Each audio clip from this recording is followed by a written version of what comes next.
And morning news at 9. All right. It's our angry news writer, Anne-Marie, who really kind of brought some happiness there. She brings a lot of It's really nice Very to nice. hear. Do it again. It's a 9 at 9. It's the 9 at 9. They've got lots of wacky stories. You'll be feeling fine. Just set aside your worries. You'll be entertained. You'll be laughing till you're crying. I swear you're gonna find it satisfying. All right, number 9, Larry. Robin mentioned her buckle shoes yesterday, and a viewer suggested a new trend, Pilgrim Core, but Target might have beat us to it about a year ago when they released a line of dresses that looked like the wardrobe to Little House on the Prairie, and people had fun with it, posing like frontier folk. Yeah, not flattering. Were those like the kind of shoes you wore, Robin? buckle shoes? No, they were a buckle? little narrower, and they had like an open back, so it looked like a little more pointed Like and a you little were more. a sexy pilgrim. Exactly. Sexy founding father. Yeah. It was, but it wasn't working for me. Yeah. Number 8. So, how do you get an enormous wind turbine blade up the curvy street of a mountain in Asia? Very carefully. Whoa. Boy, that's complex.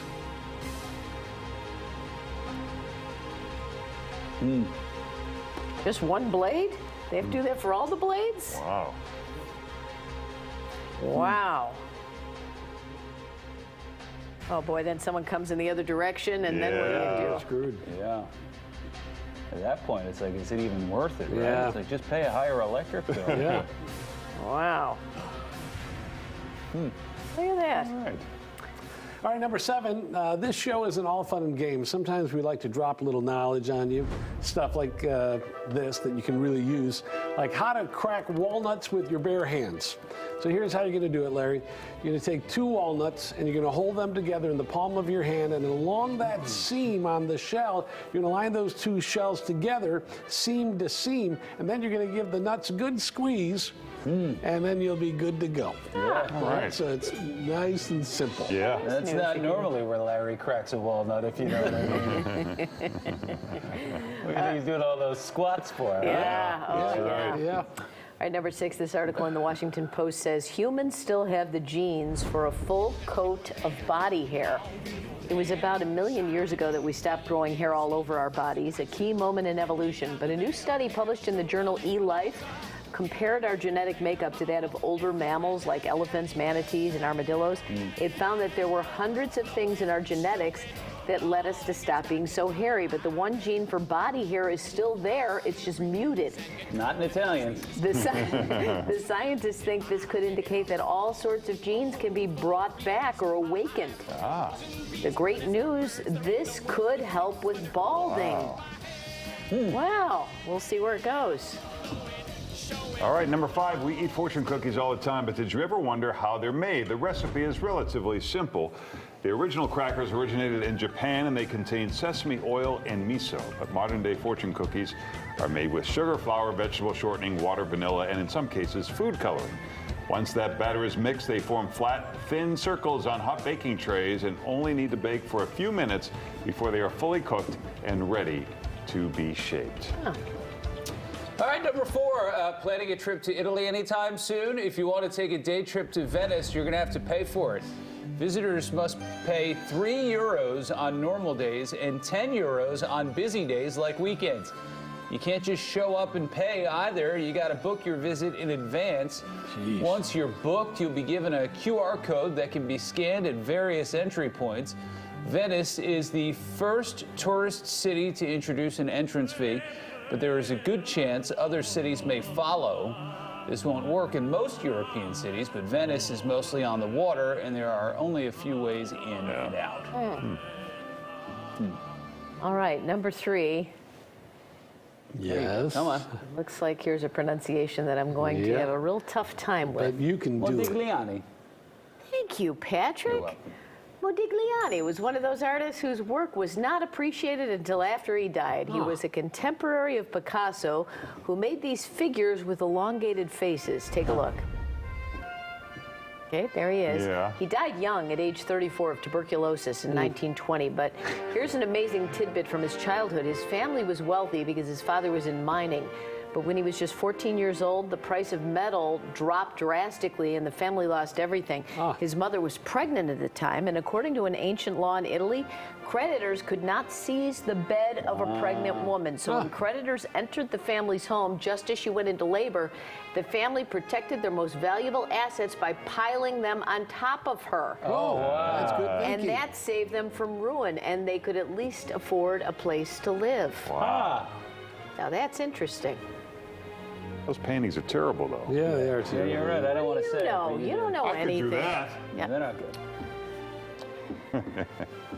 All right, here's something fun and local. You're going to like this a lot, Robin. Number 2, there's a really cute dog named Bruno, and his uncle is Bob S. He's one of our engineers here. Oh. Anyhow, Bruno lives in Lake Zurich, and it turns out he is a huge fan of the show, or maybe he's just memorized by Robin's voice, but take a look for yourself. Okay. Volunteer done or not there? Okay. Look at Doing that for free. No, the last one I have is extreme horseshoeing. This is amazing. Extreme horseshoeing. He's all in. This is so satisfying. Or maybe he just likes power watching Yeah, videos I like told her. you it's mesmerizing. He might be the best viewer we have. It might be. Most attentive, not doing anything else. Yeah. Attaboy, Bruno. You want to say hello to Bruno right now? Hello, Bruno. This has got to freak him out. Hello, Bruno. Imagine being Bruno. Bruno. You like Channel 9? You like the Channel 9 people? They're very nice, aren't they? You like a Channel 9? You like them, don't you? Yeah, you do. That's a Yeah, good you dog. do. Bruno, if you're watching, thanks. Yeah. Look at, I am bringing in all the viewers. I mean, if they just put Yeah. a demo box or whatever they do on that house, we'd Yeah. be, Right. come on. All right, number 1, here's another one of Jimmy Kimmel's favorite Letterman bits. I don't know what their intent was, but the result was an investigation of sorts into Alan Alda and his proclivities when it came to eating Chinese food. Surprisingly enough, we know very little about Alan Alda, a guy who likes Chinese food. And that's why we're here at the Hunan Park restaurant. This is David Chang, one of the owners. David, nice to see you. Nice meeting you too. And this is David Bang. Paul, I'm sorry, Paul. How are you? Nice to see you. Tell us about this photograph of Alan Alda here in the apron. I guess he actually worked at the restaurant for a while, huh? No, he never worked in a restaurant. Actually, it's back to the 8 years ago, when we first restaurant opened up in the 98th Street in Broadway. He's become to the regular customer. They later become to my personally friend. Good friend of yours. Now, when he would come to the restaurant, Paul, would he actually wear his own apron like that? Now, here we see Alan Alda, and I guess that's Paul. Now, what kind of food does he enjoy? He like string beans, and he like cold noodle with a sesame sauce, fried dumpling. Most food we have, he like it very much. Does he have soup? Oh, he have soup all the time. What kind of soup? House special soup, hot and sour soup. And what about chopsticks? Does he use chopsticks? Oh, he uses chopstick very well. Does when he eats here, does you clear the dishes away? Is there a lot of crumbs of food and stuff left over? No, not very. The Hunan Balcony Restaurant, another Chinese restaurant in a different part of town, and yet, once again in the window, we see more photos of Alan Alda. On the left, the complete montage of Alan Alda cooking, and over here, another photograph of Alan Alda with the owners. What can you tell us? What insight as to his ordering can you offer us? Especially like the string bean and broccoli with garlic sauce.